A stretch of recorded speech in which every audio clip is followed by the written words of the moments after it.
हम नागेश नागशक्ति के वारिस Lord Voldemort की शक्तियों का मुकाबला मशहूर हैरी पॉटर से करवाते हैं, जिसके पास वे सर्वश्रेष्ठ हथियार है जो डम्बलडोर उसे दे सकते हैं। उसने ज्वाला और बोलती टोपी को दिलचस्पी से देखा और फिर दूर चला गया। हैरी के पैर डर के मारे सुन्न हो गए थे। उसने देखा कि रिडल ऊंचे खंभों के बीच में जाकर रुक गया और नागेश नागशक्ति के पत्थर के चेहरे की तरफ देखने लगा, जो उसके ऊपर आधे अंधेरे में था। रिडल ने अपना मुंह खोला और फुफकारा, परंतु हैरी समझ गया कि वो क्या कह रहा था। मुझसे बात करो नागशक्ति, हॉगवर्ट्स के चारों स्थापकों में सबसे महान। हैरी मूर्ति की तरफ देखने के लिए घूमा। ज्वाला उसके कंधे पर हिल रहा था। नागशक्ति का पत्थर का दैत्यकार चेहरा हिल रहा था। दहशत से हैरी ने उसका मुंह खुलने देखा। वो चौड़ा होता गया, जिसे एक बड़ा काला छेद बन गया और मूर्ति के मुंह के भीतर कोई चीज हिल रही थी। कोई चीज उसकी गहराइयों की फिसलती हुई बाहर आ रही थी। हैरी पीछे हटता चला गया जब तक कि वो अंधेरे तहखाने की दीवार से नहीं टकरा गया। जब उसने अपनी आंखें कसकर बंद कर ली तो उसने ज्वाला के उठते समय अपने गाल पर उसके पंख टकराते हुए महसूस की। हैरी चिल्लाया था, मुझे छोड़कर मत जाओ, परंतु सर्पों के सम्राट काल दृष्टि के सामने एक फिनिक्स कर भी क्या सकता था। तहखाने के पथरीले फर्श पर कोई बड़ी चीज टकराई। हैरी ने महसूस किया कि फर्श कांप गया। वो जानता था कि क्या हो रहा था। वो इसे महसूस कर सकता था। एक तरह से अपने मन में वो नागशक्ति के मुंह से निकलने वाले विशाल सर्प को कुंडली खोलते हुए देख सकता था। फिर उसने रिडल के फुफकारने की आवाज सुनी, उसे मार डालो। काल शक्ति हैरी की तरफ बढ़ने लगा। हैरी को काल शक्ति के भारी शरीर के फर्श पर लहराकर फिसलने की आवाज सुनाई दे रही थी। हैरी ने अब भी आंखें कसकर बंद कर रखी थी। इसके बावजूद वो अंधे की तरह इधर उधर भागने लगा। उसके हाथ फैले हुए थे और वो रास्ते को टटोल रहा था। रिडल हंस रहा था। हैरी गिर गया। वो पत्थर पर जोर से टकराया और उसे अपने ही खून का स्वाद आया। सांप उससे कुछ फुट दूर था। हैरी को उसके करीब आने की आवाज सुनाई दे रही थी। तभी उसे अपने ठीक ऊपर तेज विस्फोटक चिंगारियां निकलने की आवाज सुनाई दी और किसी भारी चीज ने हैरी को इतनी कसकर मारा कि वो दीवार से टकरा गया। अपने शरीर में दांत घुसने का इंतजार करते हुए उसने बेहोशा फुफकार सुनी। कोई चीज खंभों पर लगातार टकरा रही थी। अब उसे सब्र नहीं हुआ। उसने अपनी आंखें इतनी खोल ली ताकि ये देख सके कि क्या हो रहा था। चमकीला जहरीला हरा बलून के तने की तरह मोटा विशाल सांप अब हवा में फन फैलाए खड़ा था और उसका बड़ा हाथ भोतरा सिर खंभों के बीच से शरबियों की तरह लहरा रहा था। हैरी कांप गया। अगर सांप अचानक मुड़ गए तो वो अपनी आंखें बंद करने के लिए तैयार था। तभी उसने देखा कि सांप का ध्यान किस चीज से भटकाया था। ज्वाला कालदृष्टि के सिर के ऊपर उड़ रहा था और कालदृष्टि अपने तलवार जैसे लंबे और नुकीले दांतों से उस पर गुस्से से प्रहार करने की कोशिश कर रहा था। ज्वाला ने गोता लगाया। उसकी लंबी सुनहरी चोंच नजरों से ओझल हो गई और अचानक फर्श काले खून में नहा गया। सांप ने अपनी पूंछ जमीन पर जोर से पटकी। हैरी बाल बाल बचा और इससे पहले कि हैरी अपनी आंखें बंद कर पाए सांप पलट गया। हैरी की निगाह सीधे इसके चेहरे पर गई। उसने देखा कि ज्वाला ने सांप की दोनों बड़ी गोल पीली आंखें फोड़ डाली थी। फर्श पर खून की धाराएं बह रही थी और सांप दर्द से कहार रहा था। नहीं, हैरी ने रिडल की चीखने की आवाज सुनी, पक्षी को छोड़ दो, पक्षी को छोड़ दो, लड़का तुम्हारे पीछे है, तुम आप भी उसे सूंघ सकते हो, उसे मार डालो। अंधा सांप लहराया। वो दुविधा में था, परंतु वो अब भी घातक था। ज्वाला उसके सिर के ऊपर चक्कर लगा रहा था और अपना अलौकिक गीत गा रहा था। कालदृष्टि की फूटी आंखों से लगातार खून बह रहा था और उसकी पापड़ीदार नाक पर ज्वाला यहाँ वहां चोंच मार रही थी। मेरी मदद करो, मेरी मदद करो, हैरी हताशा से बुदबुदाया। कहीं तो करो, कुछ भी करो। सांप ने एक बार फिर फर्श पर अपनी पूंछ पटकी। हैरी झुक गया। कोई नरम चीज उसके चेहरे से टकराई।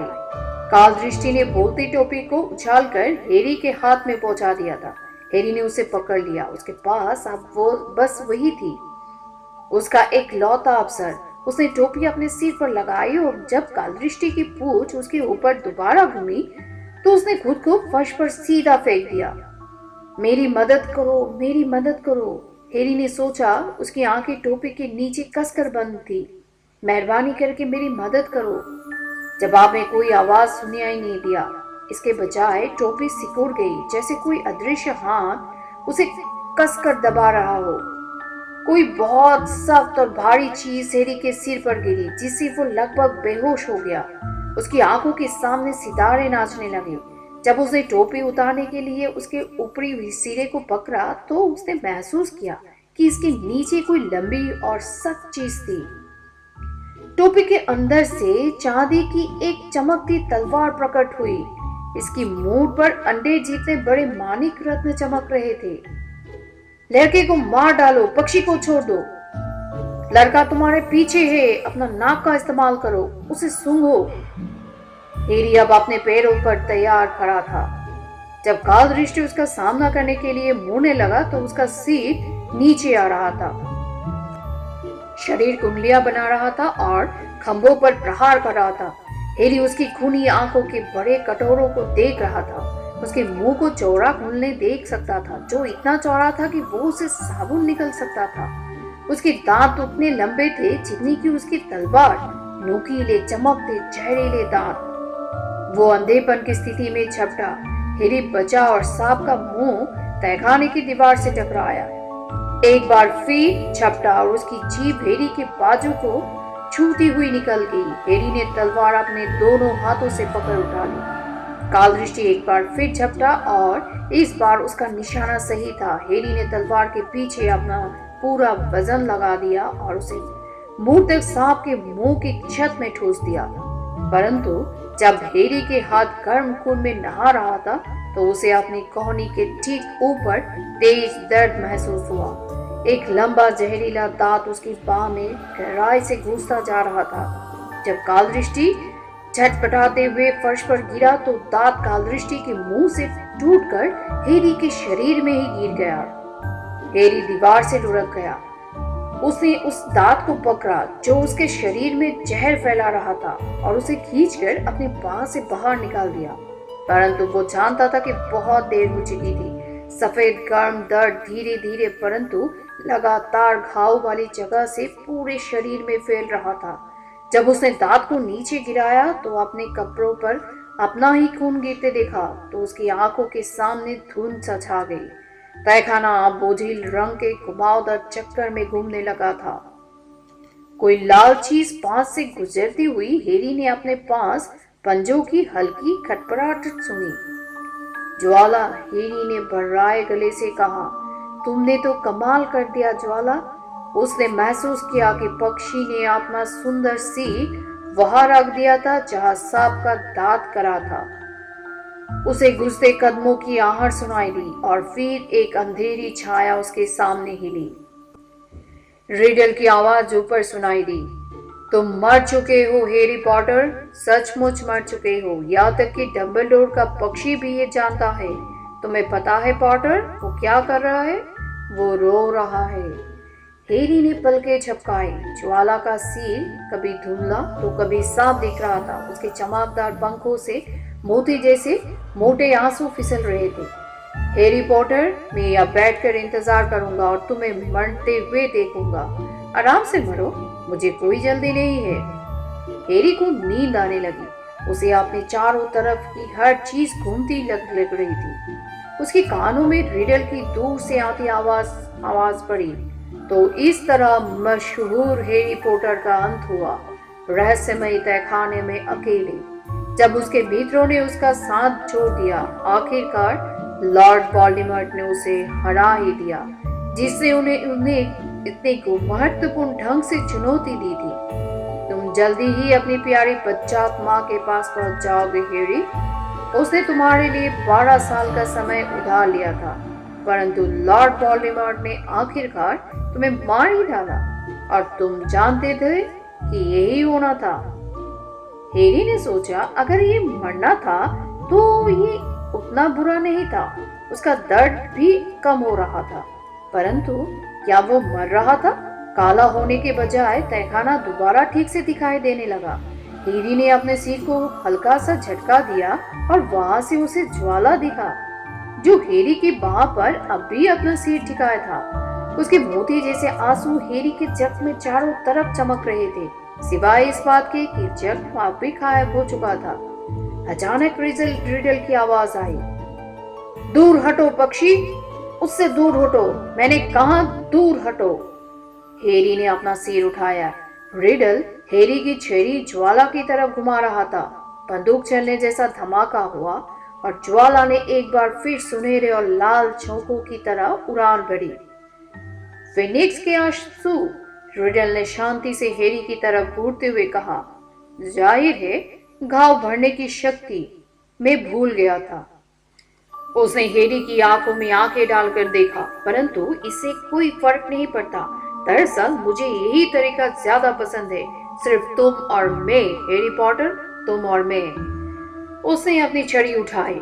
तभी पंखों की तेज खड़खड़ाहट के साथ ज्वाला उसके सिर के ऊपर वापस आया और उसने हैरी की गोद में एक चीज गिरा दी, डायरी। एक पल के लिए तो हैरी उसे घूरता रहा, रिडल भी, जिसने छड़ी उठा रखी थी। फिर बिना सोचे बिना विचारे, जैसे वो शुरू से ही ये काम करना चाहता था, हैरी ने अपने पास फर्श पर पड़े काल दृष्टि के दांत को उठाया और उसे सीधे डायरी के बीच में गिरा दिया। एक लंबी भयानक दर्द भरी चीख निकली। डायरी से स्याही की बाढ़ की धाराओं की तरह निकल पड़ी। स्याही में हैरी के हाथ नहा गए और फर्श पर बाढ़ सी आ गई। रिडल दर्द से छटपटा रहा था, अकड़ रहा था, चीख रहा था और तड़प रहा था, और फिर वो गायब हो गया। हैरी की छड़ी खट की आवाज के साथ फर्श पर गिर पड़ी और तहखाने में खामोशी छा गई। सिर्फ स्याही की टप टप टप टप की आवाज आ रही थी, जो अब भी डायरी से निकल रही थी। काल दृष्टि के दाग का जहर डायरी के बीच से छेद को अब भी जला रहा था। बुरी तरह कांपते हुए हैरी जैसे तैसे खड़ा हुआ। उसका सिर इस तरह घूम रहा था जैसे वो छू पाउडर से मीलों लंबा सफर करके आ रहा हो।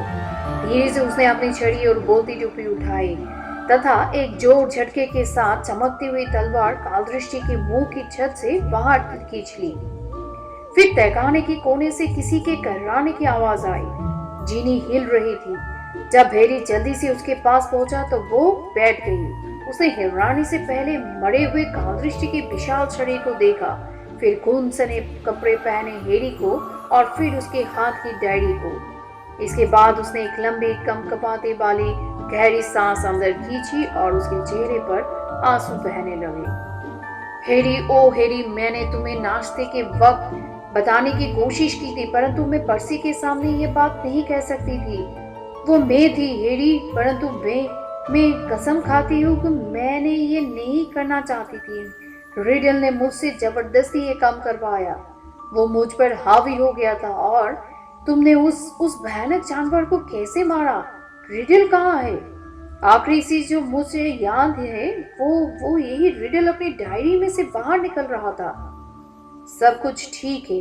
हैरी ने डायरी उठाई और जीनी को उसमें जहरीले दांत का छेद दिखाया। रिडल खत्म हो गया है, देखो, वो और कालदृष्टि दोनों ही खत्म हो गए हैं। चलो जीनी, यहाँ से बाहर चलते हैं। जब हैरी ने खड़े होने में जीनी की मदद की तो वो रोने लगी। मुझे स्कूल से निकाल दिया जाएगा। जब से विल हॉगवर्ट्स आया था तभी से मैं यहाँ आने का सपना देख रही थी, और अब मुझे यहाँ से बाहर निकाल दिया जाएगा। मम्मी डैडी क्या कहेंगे? ज्वाला तहखाने के प्रवेश द्वार पर मंडराते हुए उनका इंतजार कर रहा था। हैरी ने जीनी को आगे बढ़ने का इशारा किया। वे मरे हुए कालदृष्टि की बेजान कुंडलियों को लांघते हुए आगे बढ़े। गुजरती हुई उदासी के बीच चलते हुए वे एक बार फिर सुरंग में पहुंच गए। हैरी ने सुना कि उनके निकलने के बाद पत्थर का दरवाजा हल्की फुफकार के साथ बंद हो गया। कुछ मिनट तक अंधेरे सुरंग में चलने के बाद हैरी को दूर से चटकाने खिसकने की धीमी धीमी आवाज सुनाई दी। रॉन, हैरी ने तेजी से चलते हुए चीखा, जीनी ठीक है, मैं उसे ले आया हूँ। उसे रॉन की तालिया की दबी आवाज सुनाई दी। जब वे अगला मुड़ मुड़े तो रॉन का उत्सुक चेहरा एक बड़े छेद में से झांकता दिख रहा था। रॉन गिरी हुई चट्टान में पर्याप्त बड़ा छेद बनाने में सफल हो गया था। जीनी, रॉन ने चट्टान में बने छेद से अपना हाथ बढ़ाया ताकि उसे पहले अंदर खींच ले। तुम जिंदा हो? मुझे यकीन नहीं होता, क्या हुआ था? उसने जीनी को गले लगाने की कोशिश की, परंतु जीनी उसे दूर हो रही थी, सुबकती रही। अब तुम ठीक हो जीनी? रॉन मुस्कुराते हुए बोला। अब सब खत्म हो चुका है। यह पक्षी कहाँ से आया? जीनी के पीछे पीछे ज्वाला भी छेद में से अंदर उड़कर आ गई। ये डंबलडोर का है, हैरी ने अंदर घुसते हुए कहा।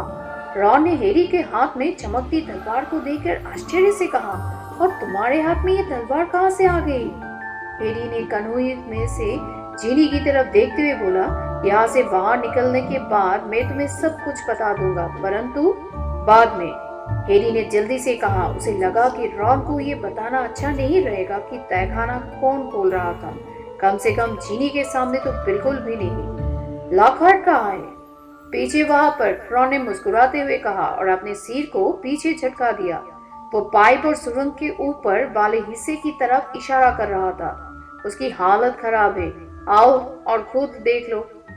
ज्वाला के पीछे पीछे, जिसके चौड़े लाल पंखों में अंधेरे में भी हल्की सुनहरी चमक निकल रही थी, वे सब पाइप के मुंह की तरफ वापस चल दिए। लॉकहार्ट वहां बैठा था और आराम से गुनगुना रहा था। उसकी याददाश्त चली गई है, रॉन ने कहा। याददाश्त भुलाने वाला मंत्र उलट गया था, हमारे बजाय उसे ही लग गया।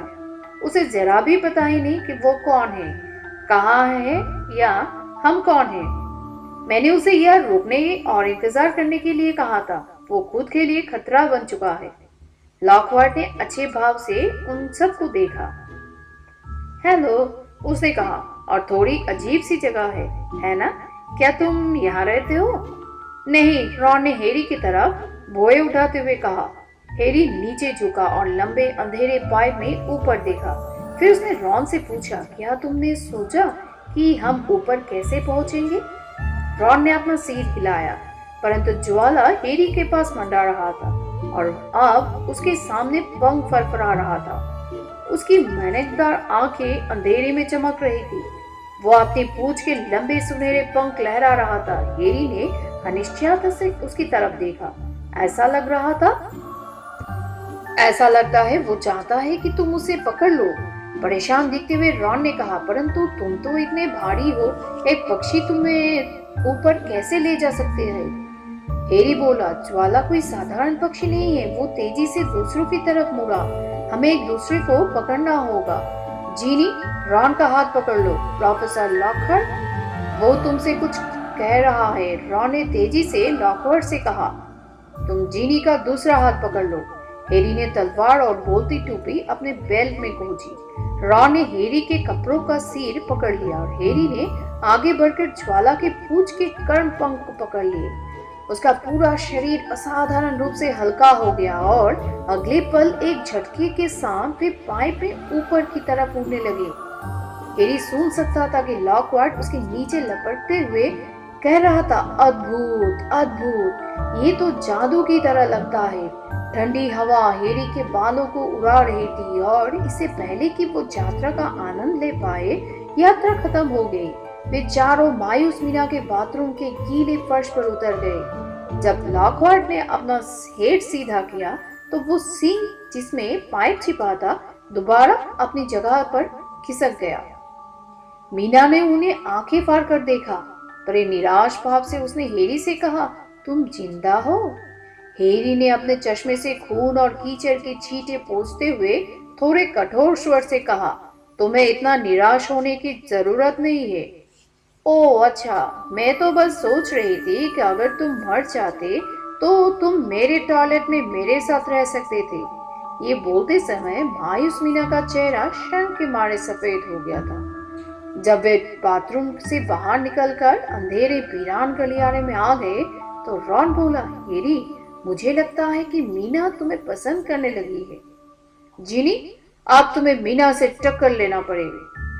परंतु जीनी के खामोश चेहरे पर अब भी आंसू तेजी से बह रहे थे। रॉन ने जीनी की तरफ चिंता भरी निगाह डालते हुए पूछा, आप कहाँ?